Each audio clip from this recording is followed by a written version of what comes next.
ഇനി മുതൽ ഇവളുടെ അടുത്ത് ഒരു കാര്യവും നമ്മൾ മറച്ചു വെക്കരുത്. ഓൺലൈനിലും ടിവിയിലും പ്രസ്സിലും ഒക്കെ വരുന്ന വാർത്തകൾ ഈ ഇഷ്യൂയോട് കണക്റ്റഡ് ആയിട്ടുള്ള എന്തും ഇവള് കാണണം. അല്ലാതെ ഈ മീഡിയയും സമൂഹവും ക്രിയേറ്റ് ചെയ്യുന്ന ഒരു മോറൽ കോഡിനകത്ത് എത്ര കാലം വെച്ചിട്ടാ ശ്വാസം മുട്ടി മരിക്കുക. അതെ, ശരിയാ. ഇന്ന് മുതൽ നീ കുറച്ചുകൂടെ ധൈര്യം കാണിക്കണം. അതെ, എൻട്രൻസ് എക്സാമുകളുടെ അടുത്ത് വരാം. ക്ലാസ്സിൽ പോണം, പഠിക്കണം. റാങ്ക് ലിസ്റ്റ് വരുമ്പോ ആദ്യത്തെ 50 പേരിൽ നീ ഉണ്ടാവും. ഇതേ എന്റെ പ്രതീക്ഷണം.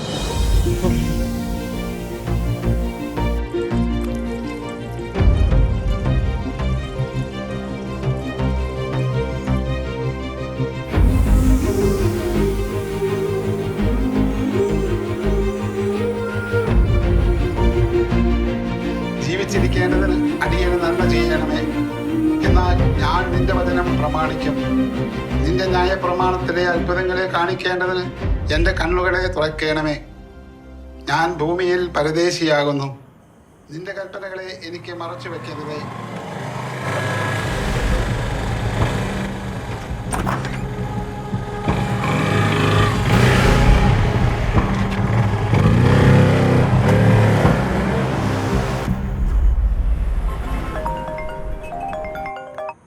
ആ ടീച്ചറെ, എപ്പോ?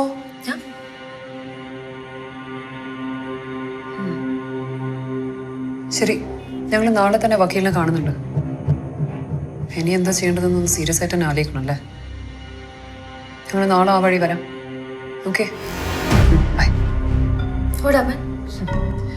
2 പിള്ളേര് ബൈക്കിൽ ക്യാമറയൊക്കെ ആയിട്ട് വന്നു, ഫോട്ടോ എടുത്തു. ടീച്ചർ ചെക്ക് ചെയ്യാൻ ചെന്നപ്പോ അവരങ്ങ് പോയി. So irritating. എത്ര പെട്ടെന്ന് നമ്മുടെ സൊസൈറ്റിയും മീഡിയ ഒക്കെ ചേഞ്ച് ആവുന്നത്. യു നോ സംതിങ്, ഞാൻ ഫേസ്ബുക്കിൽ പോസ്റ്റ് ചെയ്യുന്ന വീഡിയോസിന് താഴെയുള്ള കമന്റ്സ് ഒന്നും ഒരിക്കലും വായിക്കാറില്ല. Who has a time for it, right? ഇന്ന് അന്നയുടെ പോസ്റ്റ് ഇട്ടപ്പം ഞാനത് വെറുതെ നോക്കിയതാ.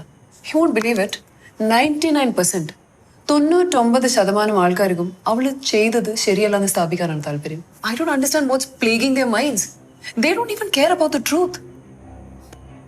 ഞാൻ ഈ ടെൻഷൻ്റെ ഇടയിൽ ഡ്രസ്സ് മാറുന്ന കാര്യമൊക്കെ അങ്ങ് മാറും. ഇതിട്ടുകൊണ്ട് എന്നെ ഒരു വീഡിയോ പോസ്റ്റ് ചെയ്തു. അതിന്റെ താഴെയുണ്ട് കുറെ വൃത്തികെട്ട comments.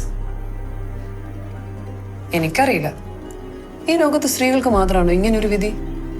Amala, let me tell you a quote by Rebecca West. People call me a feminist whenever I express sentiments that distinguishes me from a doormat. 40 കൊല്ലം മുമ്പ് അവർ പറഞ്ഞിട്ട് പോയതാ. അതിന് ഇപ്പോഴും ഒരു മാറ്റമില്ല. നാളെയും അത് മാറാനൊന്നും പോകുന്നില്ല. പക്ഷെ ഇതിനിടയിലൂടെ നമ്മൾ നമ്മുടെ ജീവിതം ജീവിച്ച് കാണിക്കണം. അതാണ് ഹീറോയിസം. ഹീറോയിനിസം. ശരി, നാളത്തെ വക്കീലിന്റെ കാര്യം മറക്കല്ലേ. ബട്ട് അമല, ജസ്റ്റ് റിമെമ്പർ, നീ ഫൈറ്റ് ചെയ്യാൻ പോകുന്നത് വലിയൊരു മാധ്യമ സ്ഥാപനത്തോടാണ്. പ്രത്യേകിച്ച് SGV എന്ന കാഞ്ഞിരമരത്തോട്. I've been doing some research about him. കുറച്ച് കാര്യങ്ങൾ ചോദിച്ചറിഞ്ഞു. സാം കുട്ടി വാഗത്താനും SJV ആയ കഥ quite interesting.